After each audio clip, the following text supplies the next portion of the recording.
Let's turn to the superintendent's report. Superintendent Dixon. Thank you, Mr. Chair.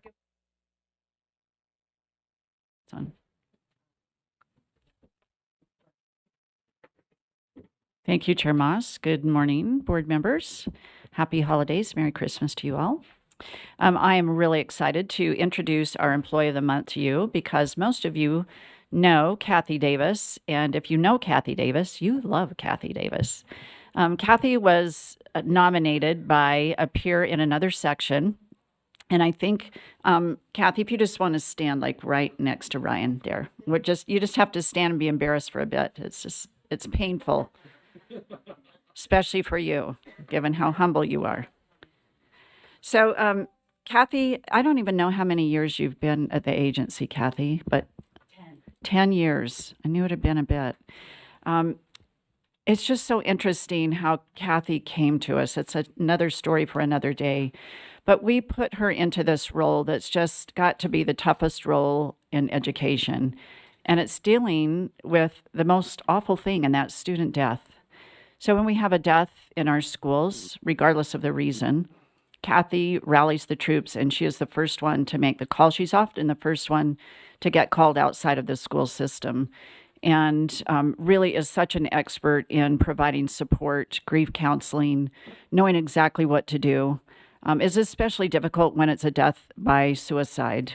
And that's where Kathy's expertise comes into play of helping train staff, teachers, families, really helping people know how to deal with this very difficult situation, and most of all, try and prevent the situation from happening. If you know Kathy, she is just such a good human being through and through. And when she enters the room, you just feel her grace and her light and her love.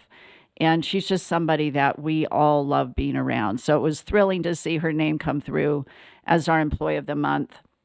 And I just, I wish we could give her a pink Cadillac like they do with Mary Kay Cosmetics, because she deserves that and more. But she, at the least, she deserves a round of applause and our praise for being an amazing human being Employee of the Month.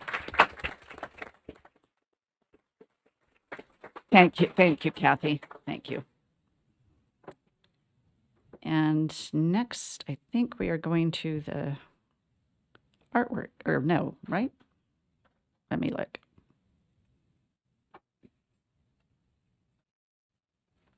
Okay, I think we're going right into my report. We just shifted this up a little bit. It's artwork, right? Okay. All right. So we'll have our team Laurie come up to share the artwork. While Laurie's coming up, I so love the connection. Yesterday was the 2-year anniversary of my father's passing. He lived a good long life. He was 99 when he passed away, and he was a World War II veteran. He was a Marine in the South Pacific. So I really appreciated the Pearl Harbor example of how we need to support people in learning. My father he learned to swim by being pushed off a ship and told to just paddle. And I remember that story so vividly as a child, thinking about these Marines and how many of them were just thrown into so many situations to learn so many lessons. And then he came to work at Zion's National Park. So I grew up as a child of the park. My father worked on the roads and trails at Zion. So imagine how I feel today, channeling my wonderful father, that connection with Pearl Harbor, World War II, and the artwork that surrounds us today, where he happily retired from that beautiful park. So thank you for that. It's a little gift from heaven, I'm sure. He's smiling down today, so thank you. Go ahead, Laurie. And are you okay there, or do you want to stand either way? To the podium.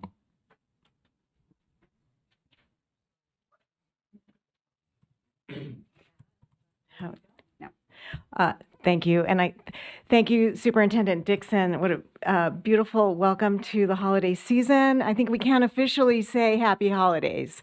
I'm Lori Baevsky. I am your Fine Arts Coordinator, and I also coordinate the Beverly Taylor Sorensen Arts Learning Program. And before we get into our gallery curation for this morning, I do want to give a very, very special thank you to Magic Space Entertainment and Bruce Granith and Steve Boulay, who are longtime friends of USBE. Last week, raise your hand if you had the opportunity to go to Christmas with Marie. Yes, okay. Last week, they generously donated 200 tickets to the Christmas program with Marie Osmond at the Eccles Theater.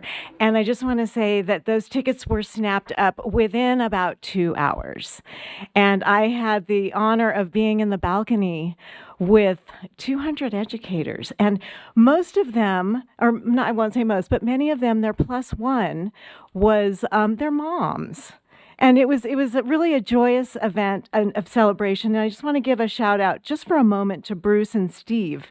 And I learned through coordinator Robert Austin that they helped immensely several years back during EduHam. That was the Hamilton Education Program that brought students from across the state to enjoy student performances inspired by Hamilton. And then the students also got to enjoy a free matinee of the Broadway tour. So a shout out to them. And yes, this month we really have the honor of art from Southern Utah. This is primarily art from Washington County, and it was brought to us from our university partner, Utah Tech University, who did a beautiful job framing and actually printing a lot of the artwork that you're seeing today. So, without further ado, we have 4 pieces of art, and I'll be very quick. The sidewalls, those ink paintings. That is Mrs. McDonald's class from Red Mountain Elementary, who was experimenting with 2 mediums, pastels and India ink.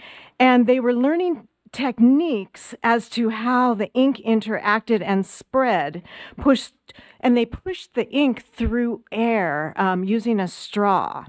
And with that, they integrated geography. And they looked at landforms, erosion, weathering, and they actually created what they are calling these are maps that they created. And they also looked at the colors themselves and explored how the combination of colors made them feel. And they did a reflective writing on that, which they expanded into multiple paragraphs.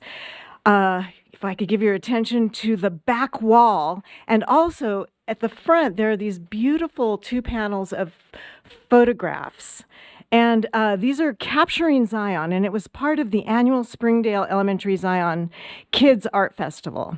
And I want to tell you, those pictures were taken with students K through 5 made those pictures, and each one has a little a statement under them with their grade level and the title. It would be worth you to go during a break and take a look at them. They're just absolutely gorgeous. So these represent artwork from students who participated in as I said, the annual Springdale Elementary Zion Kids Arts Festival. And there's a QR code at the back with a little video if you want to look at the art making process. They partnered with artists in their communities to allow students to experience different mediums and art making processes. The BTS art teacher is Angeli Frabasilio. And what they did is they were able to bring professional photographers into their community, professional artists into their community to work directly with the artists. And this included writing an artist statement, selling their art, building community, and it connected tightly to the social studies curriculum around understanding their role within the community. So the small abstract paintings at the back and side walls, that's a 2nd grade exploring color art project using crayon and watercolor resist, exploring shapes, colors, and abstract art.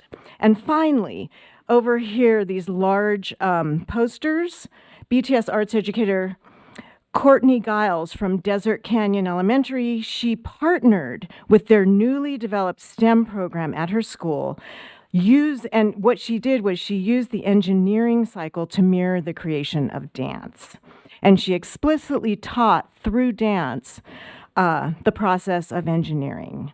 And so the students were prompted to create their own performances, test it out, make changes, complete the performance, and then reflect back. She videoed each one of them in that reflective, iterative process. And this gave students time to reflect, respond, and then iterate into something that they were proud of. And I am certainly proud of all this art and so proud to be a part of USBE. Thank you.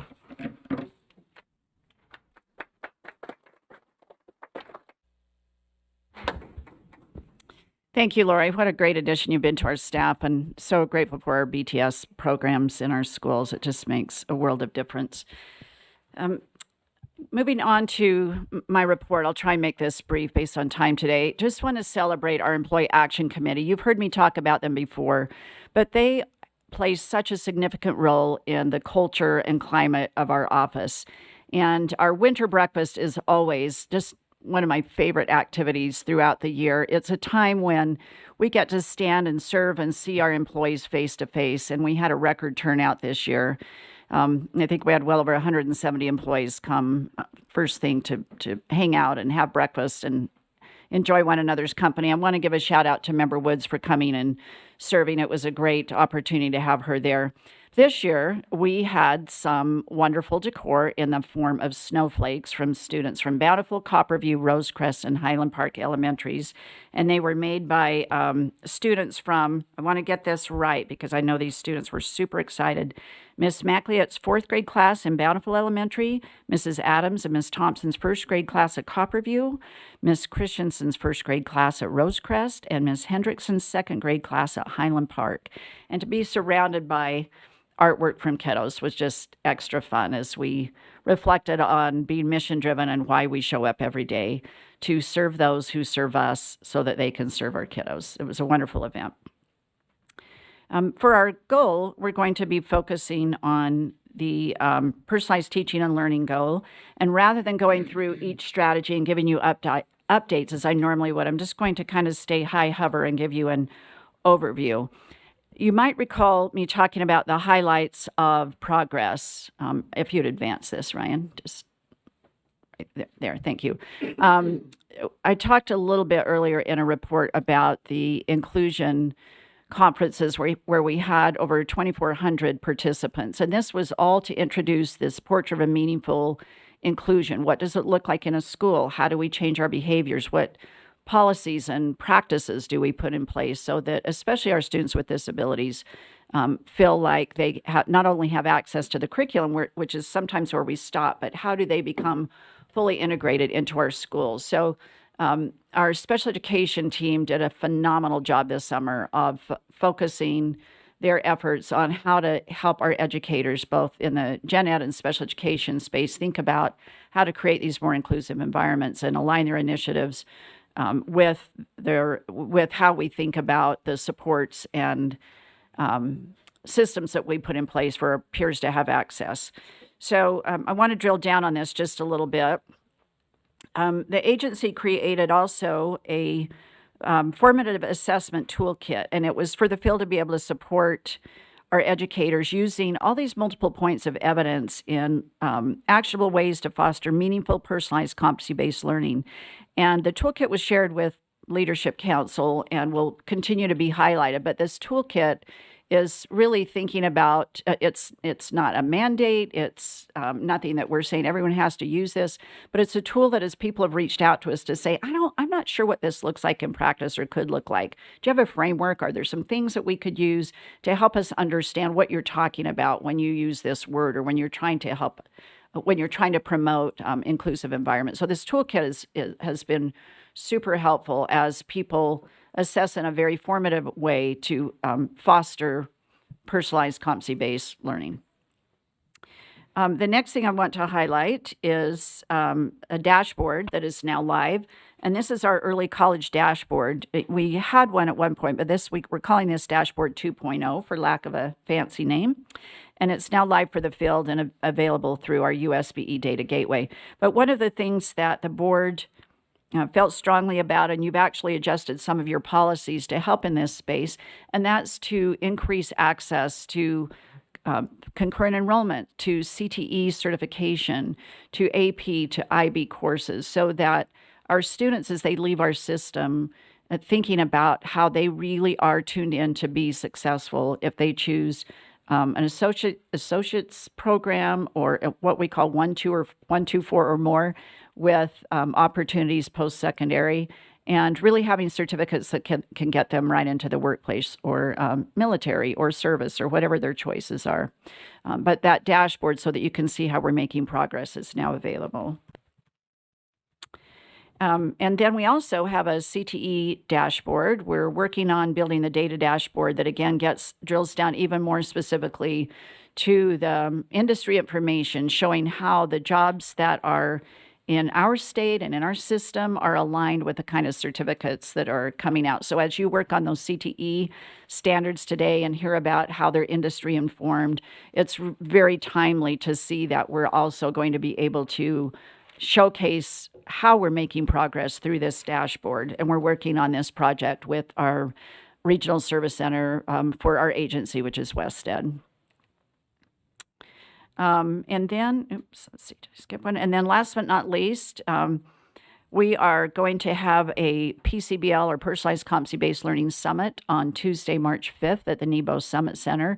And here's where we will be talking about what is happening around the state, highlighting and showcasing the work of our LEAs, and again, infusing some of the work that we've talked about with inclusion, as well as PCBL efforts all around the state. And I see members writing down that date, which is awesome because we'd love to have you there. So I will end with that brief report and just thank you for your service at the end of a very long year, and appreciate all of the work that you do on behalf of those who we serve, who serve our kiddos. Thank you.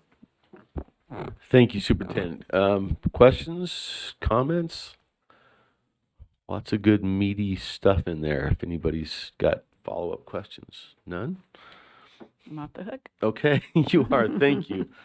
Thank you for that report. All right, let's see. Where are we? That concludes all of Superintendent's report? Okay.